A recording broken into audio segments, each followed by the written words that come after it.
Hello, everybody. Hello, hello, hello. What's going on? Hey, Devin, how you doing? That's right. Peace. All right, everybody. Good afternoon. This Tiffany. I'm here and I'm live in effect.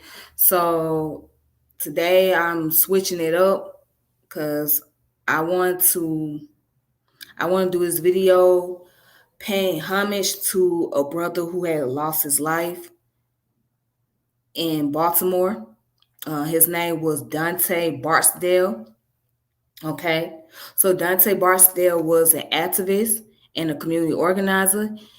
He was in an organization called Safe Streets, which the primary focus was um, to reduce the amount of violence that was taking place in Baltimore. So Baltimore is happened to be one of the cities with the highest crime rates,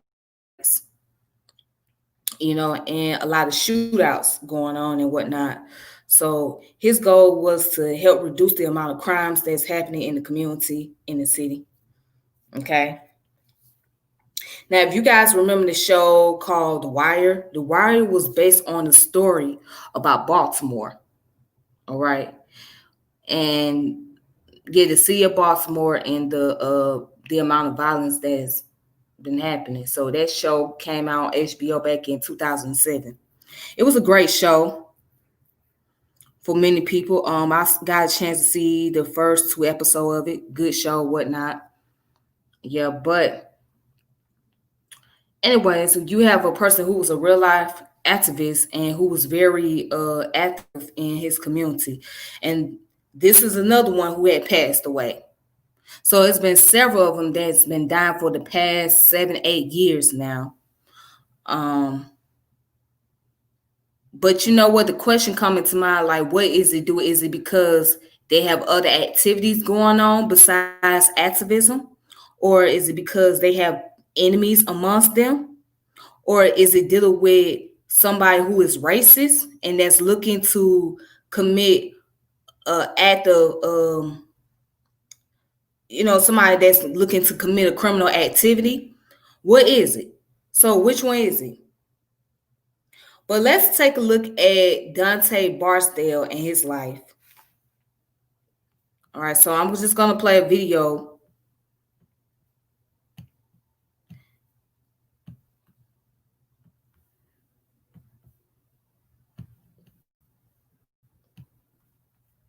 All right, and I'm gonna go ahead and play this video right about Dante Barksdale, and then from there, I am going to go ahead and look at the article about the incident that happened. So he died on January the 17th of 2021. But let's look at this video real fast.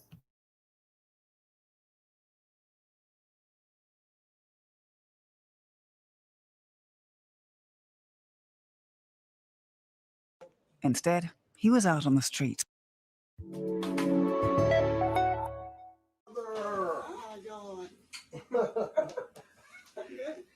In the past, Dante Barksdale spent very little time with his mother and his nieces.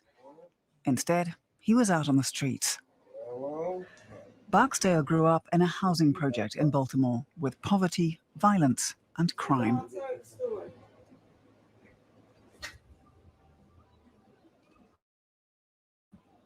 To be tough, you had to fight or, have a big gun, to be successful. We thought that, all right, look, there's nobody here that's a lawyer or a doctor or, nothing like that. So I guess our occupation is either I'm going to be either a drug addict, a stick up artist, I'm going to be a drug dealer. I think that was, and then Barksdale started selling drugs. For his mother, it was very hard raising 5 children by herself with hardly any money. They learned things, other than my teachings. And they had choices to make, and a lot of time they made bad choices to make. But he said it was survival choices, which I can agree with. They wanted more things that I couldn't provide. Baltimore is one of the poorest cities in the US, with one of the highest crime and murder rates.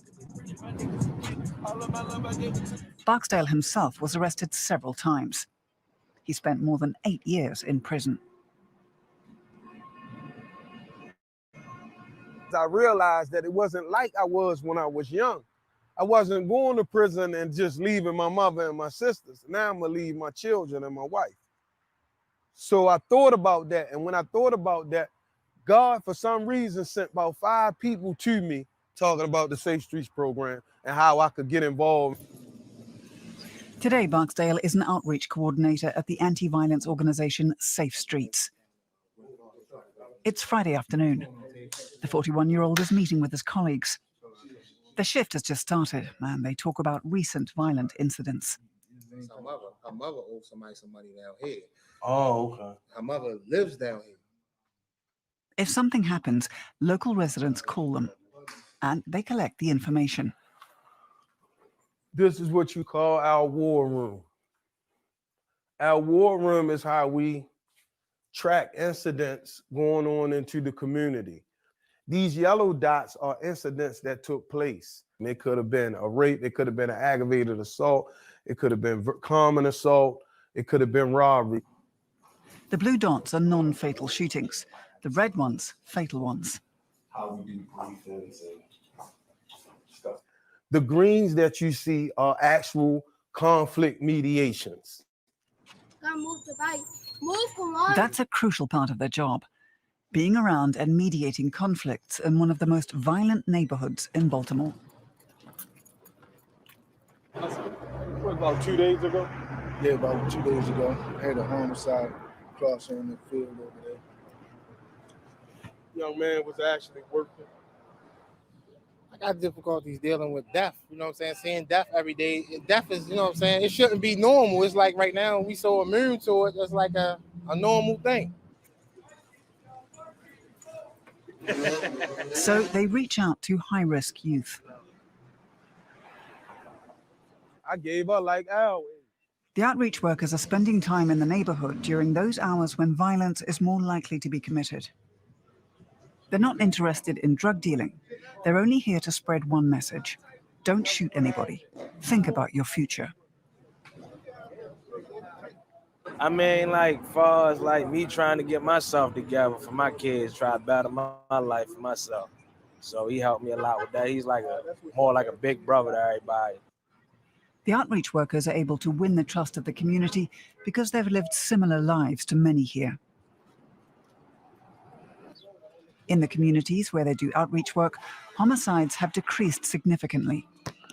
But Safe Streets hasn't gotten enough funding from the city to expand the program to more neighborhoods, despite the fact that in 2015, the murder rate is higher than it's been for years. In the first half of the year, 156 people were killed. One reason: poverty. It's more like a holistic approach that needs to be taken, you know. Like the communities need education, the communities need training, the communities need employment, the kids need to be taught life skills. Dante Barksdale tries to be a role model. Hello, girls. Hello. He and his wife always tell their daughter to get a college degree. Just 2 weeks ago, at 41, he finally finished college himself. He went to prison right after high school, so by getting his degree in human services, Dante Barksdale has fulfilled one of his dreams.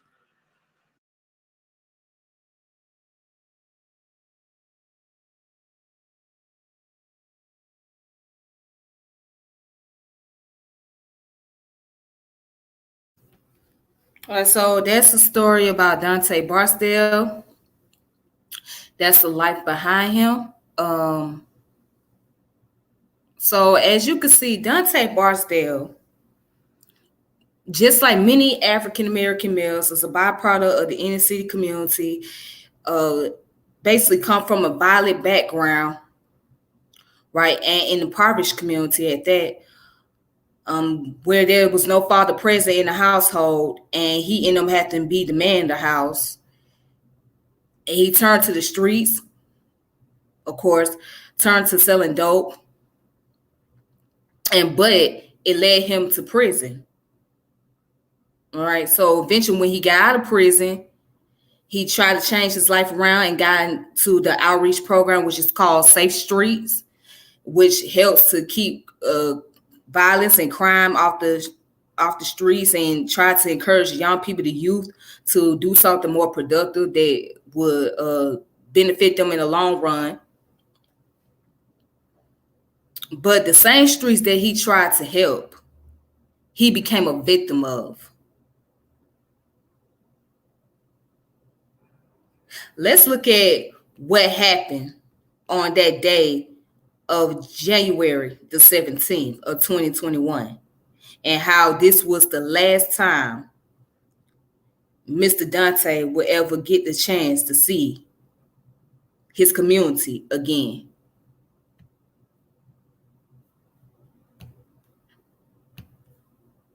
All right, so if y'all can see that, I'm on an article called BaltimoreSun.com. All right. So right here on this website, BaltimoreSun.com, it says Dante Barksdale, the well-known face of Baltimore's violence prevention program, Safe Streets, who helped lead the crime-fighting initiative for more than a decade, was shot to death on Sunday. City official confirmed. Barksdale, fondly known as Tater, was shot in the head in the Douglas Home housing projects around 11:15 a.m. A few weeks earlier, one resident said he had delivered winter coats to families at the complex. Mayor Brandon M. Scott, in a news release, called Barksdale the heart and soul of Safe Street. My heart is broken with the loss of my friend Dante Barksdale, a beloved leader in our community who committed his life to saving lives in Baltimore, Scott said. His death is a major loss to Safe Streets, the community they serve, and the entire city of Baltimore. I will not let those who choose to violently take his life dampen the light of his work. Right. And so it goes on to say a lady named Erica Bridgeford said the activist who leads the Baltimore Ceasefire 365 initiative said Barksdale was a confidant. Sunday afternoon, she visited the spot where he was shot and called his loss devastating. For all of us who are warriors in this violence prevention, this is a war cry to get this work done, she said. Southeast District officer found Barksdale suffering from a gunshot wound near the 200 block of Douglas Court. He was transported to nearby Johns Hopkins Hospital, where he was pronounced dead. Police initially reported an incorrect location of the incident. The circumstances surrounding Barksdale's death were not immediately clear. Homicide detectives are investigating.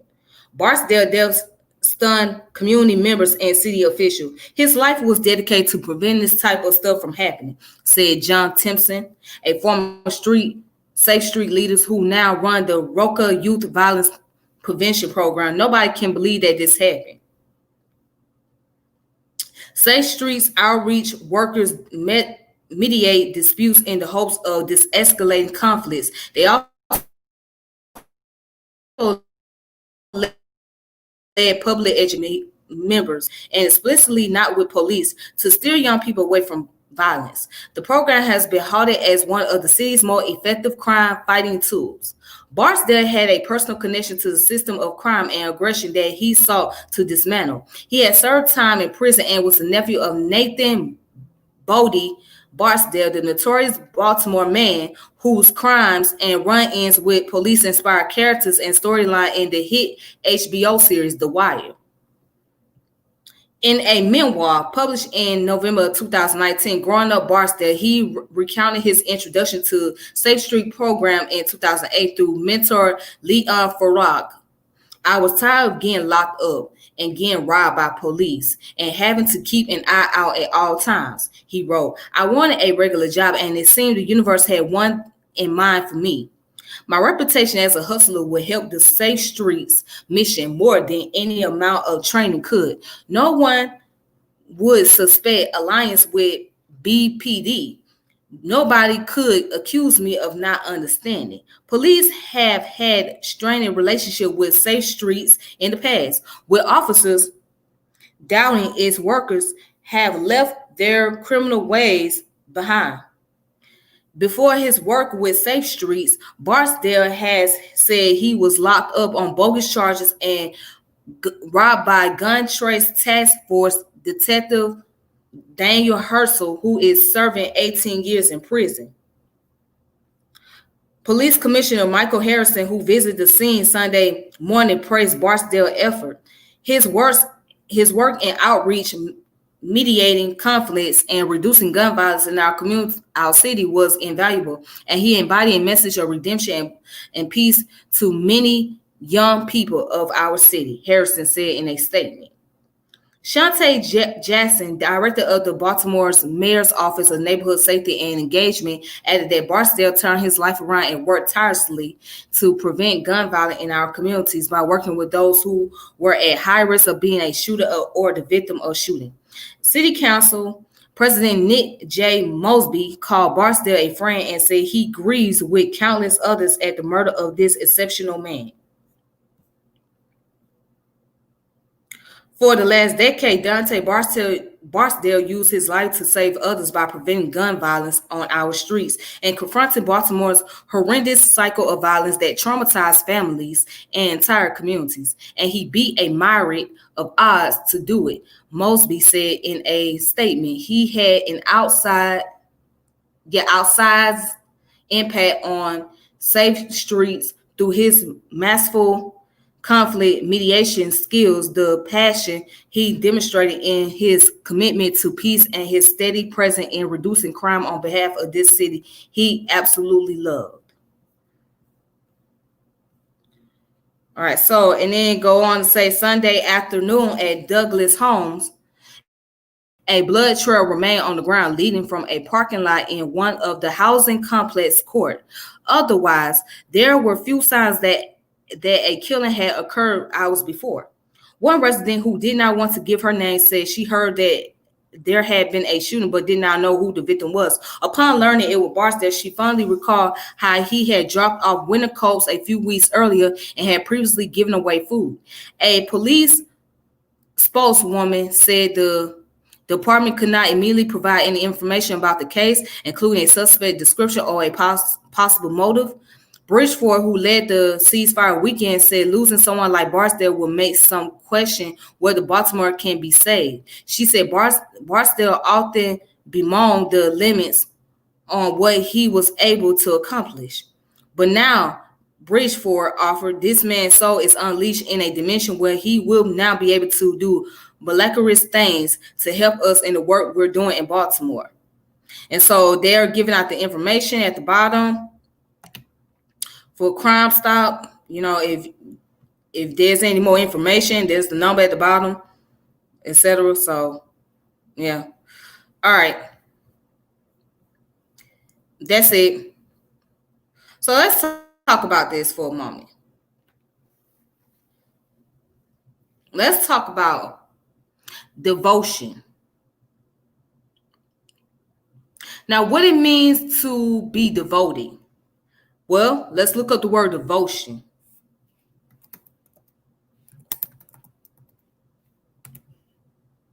Well, let's look at the word devote.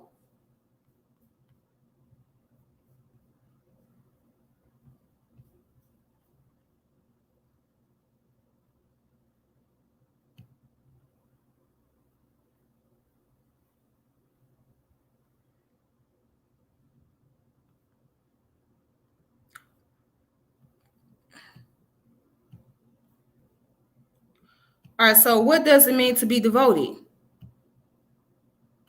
I'm over here on Merriam-Webster, if y'all can see it. Hopefully you guys can see that. Okay, cool. Now, devote means to commit by solemn act. Second definition, which is a transitive verb, to give over or direct time, money, effort to a cause, enterprise, or activity. All right, now let's look at devotion.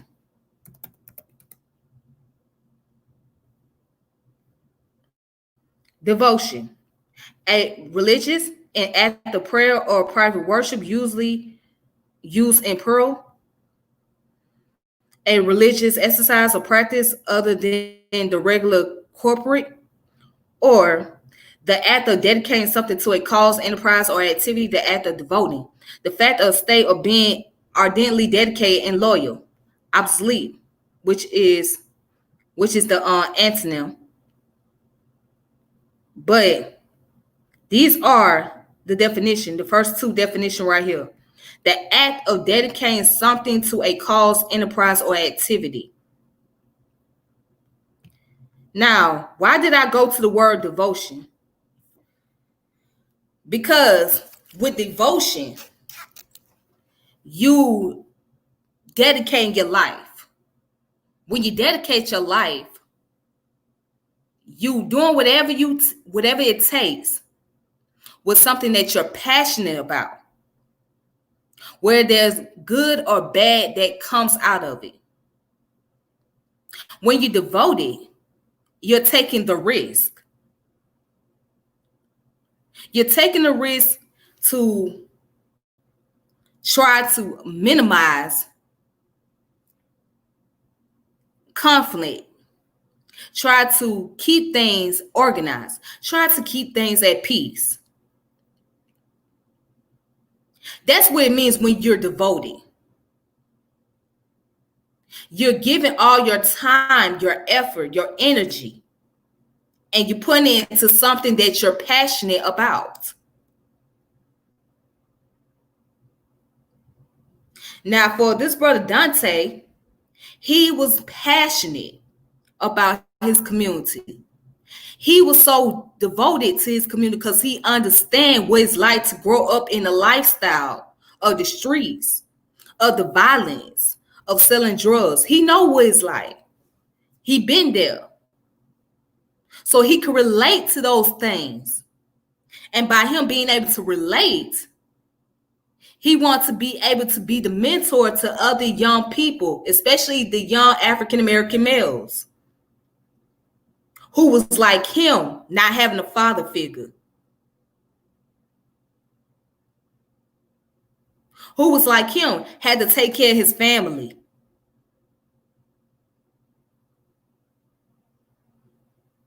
He dedicated his life to reach out to these young men and to show them that you don't have to always rely on violence as an answer. Violence is not always the way. You ain't got to always rely on the streets. There's other ways.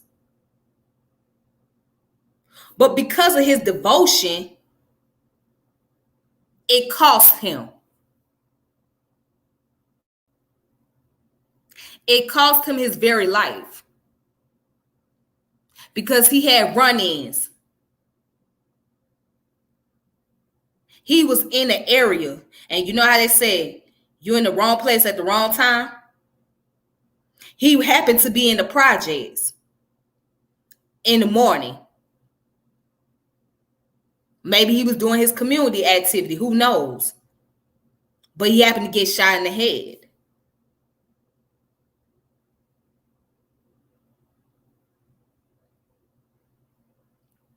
He lost his life by the time he went to the hospital. Now, I know today is Dr. King's day. Right? This is Dr. King's day. His birthday was on January 15th. But I'm using this because it's a similar concept. Dr. King did the same thing, but on a much broader level regarding to civil rights. But this brother, what he was doing was the community activity. See, what I'm saying is, it really, it makes me question a lot of people. It makes me question people who talks about real niggas doing real shit.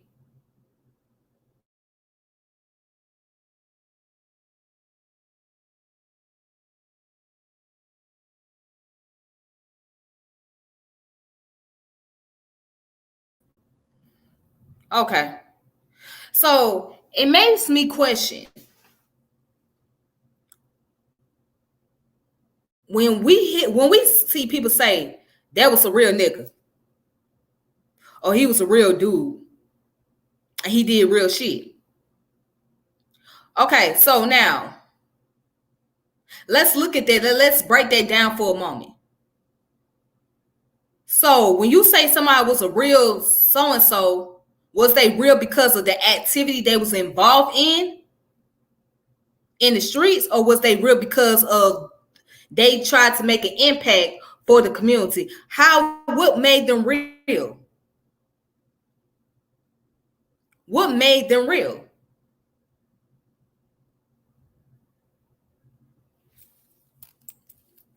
So you telling me, and I'm not trying to take away from those who have lost loved ones to violence in the street, but you tell me somebody who commit criminal activities, right? Who had a couple of bodies on them, who have done things that have destroyed the family dichotomy, they get the recognition and honor of a real nigga or a real bitch or whatever, right? They get the salute. But somebody who have turned their life around and saw that what they were doing was very destructive and it wasn't getting them anywhere, it wasn't bringing any form of progress, they don't get enough credit. They don't get enough recognition. They don't be acknowledged. I mean, I think that we got the definition of realness all wrong and twisted. It's one thing to understand that somebody's going through pain and suffering and trying to survive and whatnot, but we shouldn't make that a credible thing. We should not give that a salute because somebody went out here and commit criminal activities. That shouldn't be no salute.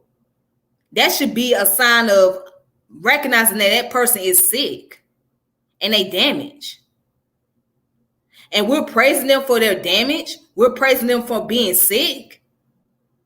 We giving them praise for that. Then that goes to show you our condition as a people, that we're sick in the head. We're sick in the head. We praising somebody else who is sick. So I often wonder, where do we want to go as a people? Where do we want to stand? Are we really trying, or do we really want the change that we talk about? I asked this so many times, and I have thought about this so much. Do we really care to see progress and change in our community? Do we really care about that? And to be honest, we talk this notion about getting rid of violence. Well, you can't get rid of violence if you're praising violence at the same time. I'm going to say that again. You can't get rid of violence if you're praising violence at the same time.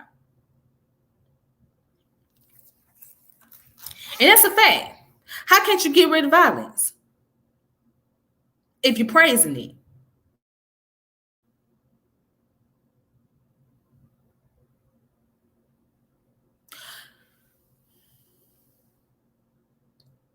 But, and I feel for those who were once a part of street activities and that's really devoted to their community, but not given enough credit for doing so. I feel for them. I feel for them because it's like people loved you when you was out there doing destructive things. People loved you when you was out there, repping and claiming a set or block a neighborhood, whatever. But they don't love you for the person that you are when you have made your transformation from being that toxic individual to being a better person. They don't love you for that. They can't praise you for the work that you're doing.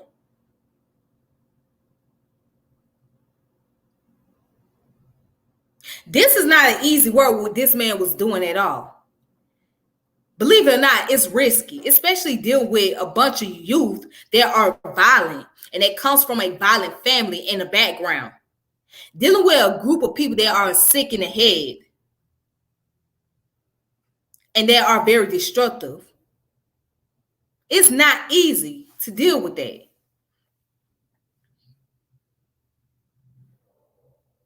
But oftentimes, these people don't get praise for what they do.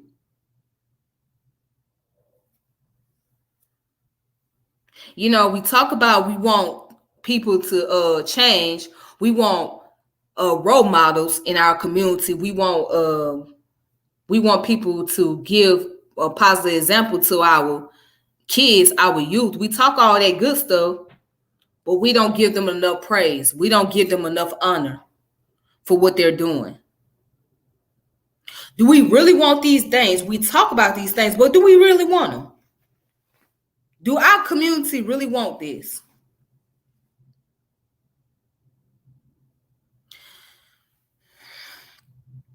Mm.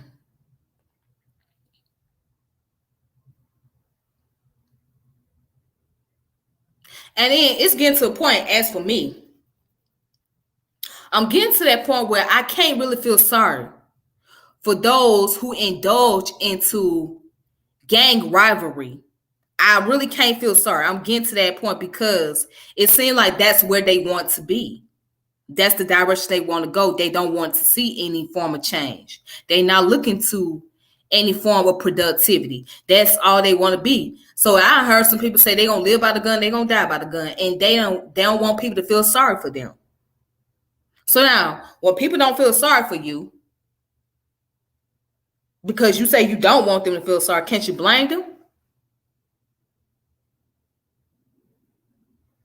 I mean, this is the type of behavior that has been constituted due to how the society has viewed us. This is a part of nihilism.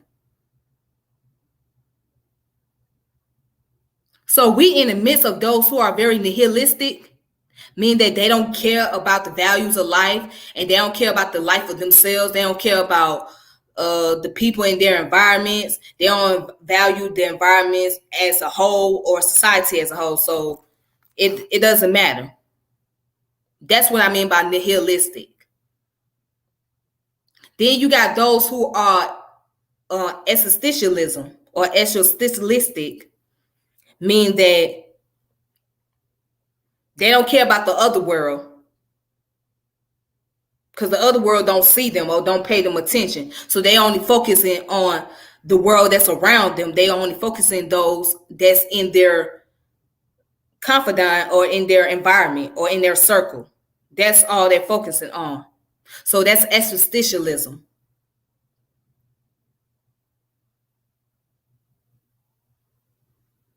So it's a combination. When I look at my community, right, I see the combination of both of existentialism and nihilism. That's where I see.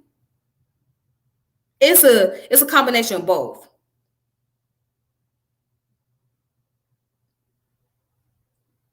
So, but it's more so those who are nihilistic than existentialists. So it brings about the question: Is it really worth doing for your community when your community don't really care about itself? Sometimes you got to ask yourself that, is it worth putting your life on the line, putting yourself at risk, dedicating your time and devotion when the community doesn't really care about itself or value itself? Because obviously when this man got shot in the head, didn't nobody give a damn about him.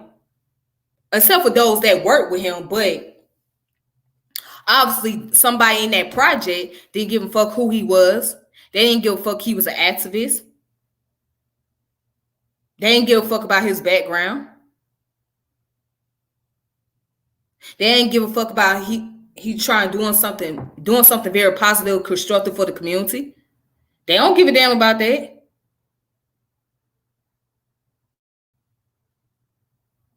And that's one of the reasons why people say, well, why am I doing something for the black community? Why should I give a damn?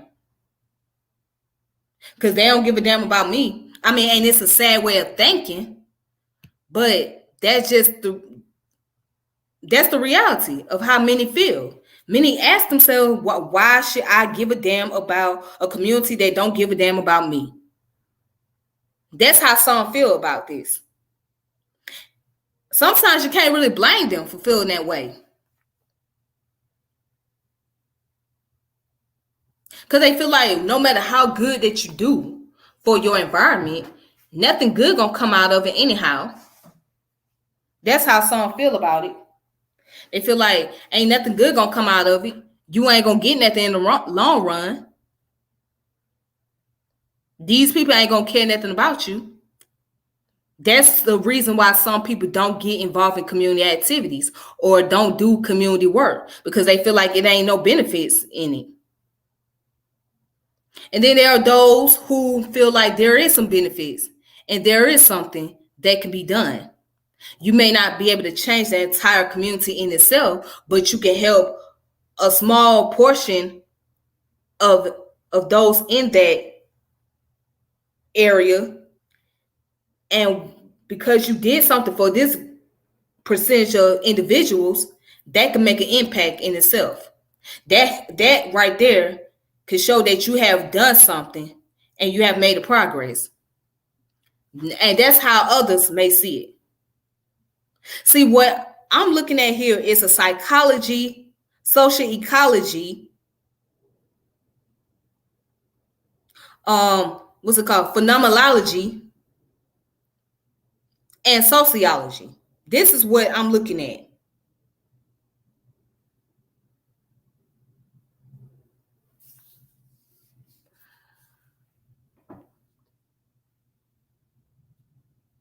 It's real easy to speak on the emotional concept of all of this because it's tragic, especially to his loved ones, to his children and his wife. And they have to live without their father being in the picture.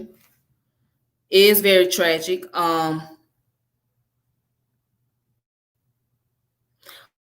But then you have to look at it from a psychology, sociology standpoint.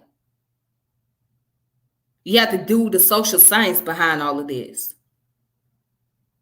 This is what it means when you're in poverty, or if you below the income, or you live in a dilapidated community, or you live in an environment that does not get enough resource from the government, or don't have any access to capital. You're not caring about anything else. You don't value anything else for the most part.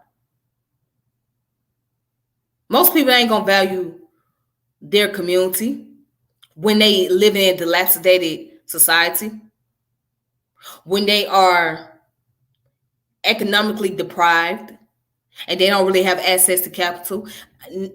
All the other stuff doesn't mean anything to them. It doesn't mean much. It doesn't have any significance. It's not going to bring them any income. This is how people feel. It's good, but it doesn't mean much.